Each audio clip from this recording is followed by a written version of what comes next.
Your entire business can get a lot easier if you just pick a niche. Let's talk about that in today's video.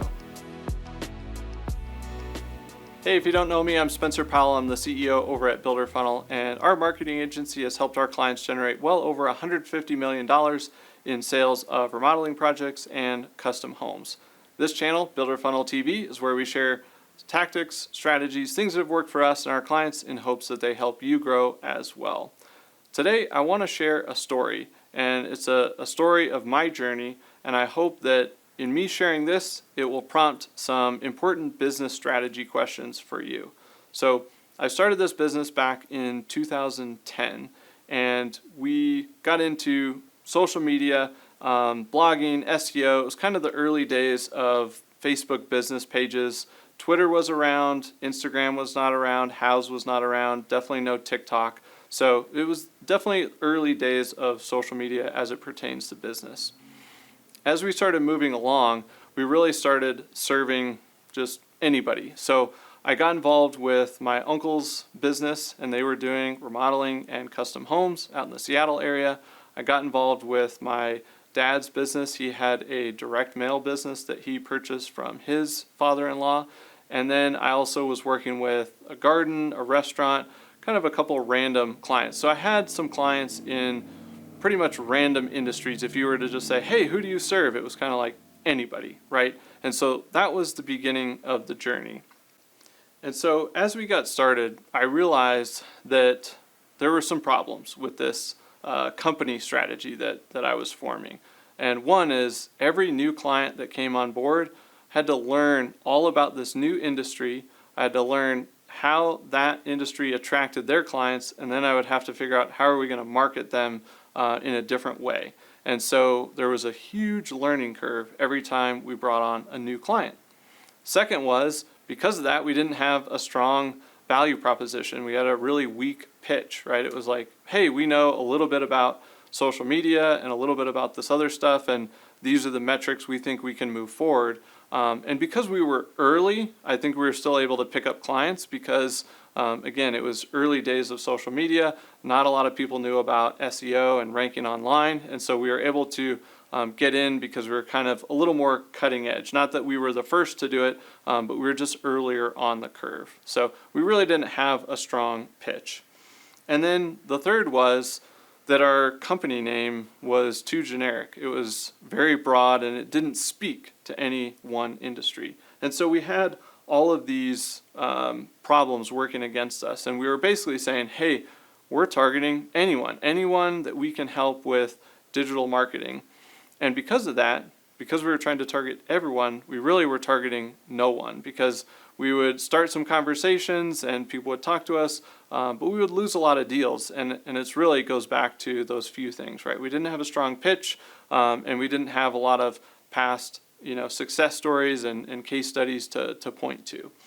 And so a few years in, I got to thinking about this and realized that we needed to create a new brand that would speak to one specific audience. And we were starting to see really good success with my uncle's business in the remodeling and custom home side of things. And so we did, over the years, the first few years, pick up a few more clients. So I want to say it was about 30% of our clients, maybe a little bit more, were in the remodeling, the building, or the contracting space. And so we said, hey, I think this is an industry that is really underserved and we're seeing some success, so we think we can replicate that success kind of at scale. And so we decided to create the brand Builder Funnel, which you know and see today.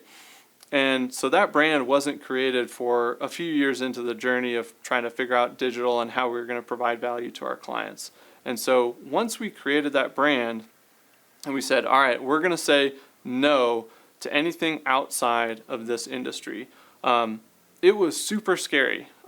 Emotionally, it was like, wow, we're turning away so much business, right? Because it's unlimited. The amount of clients that we could attract is unlimited. And so although we weren't going to attract all those clients, it just felt like we were turning away lots of opportunity, basically. But logically, it made a lot of sense. It was in thinking about making this move. It was, hey, we can develop deep expertise in one area. after we do that, we'll have a higher success rate with our clients. We'll get better feedback, we'll get more success stories, which will then fuel our marketing. As we build our deep expertise, we'll get a lot more operationally efficient, right? We'll get faster, we'll get better at doing these things, and we'll be more profitable. Our sales pitch will be a lot better because we'll have all of these things that we can point to. And then our marketing will actually get a lot easier because we'll have extreme clarity on who we're trying to attract and pull into our world. And so logically, all those things made sense, but emotionally, it was a really hard decision to make because, again, you just think you're turning away all of this opportunity. So we did make the leap and started to just work through all of those bullet points as they started to, hey, we'd pull in these clients and say no to these other clients, and we would start to develop deeper expertise. We started to get more case studies, and that flywheel started to turn a little bit faster.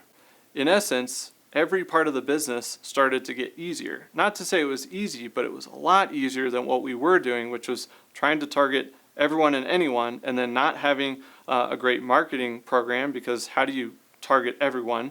And then not having a strong sales pitch. And then again, when you land a client, having to learn everything about a new industry and how you can serve them. So again, everything got a lot easier and that flywheel started to turn. So as you think about your business, should you just target kitchens or should you just target bathrooms? Those could be potential niche opportunities, or maybe you only work in like one neighborhood and you're just going to own that neighborhood. Again, these would be a couple of examples of niche situations where you're saying, hey, we're really going to move our window box of like who our clientele is smaller and smaller. I can't answer that question for you, but my hope is that hearing this story maybe adds a little bit of clarity or some thoughts to that process of thinking about how do we develop deep expertise, how do we really stand out, how do we become really unique in our local marketplace. All right, guys, that's what I got for you, and we'll see you next time here on Builder Funnel TV.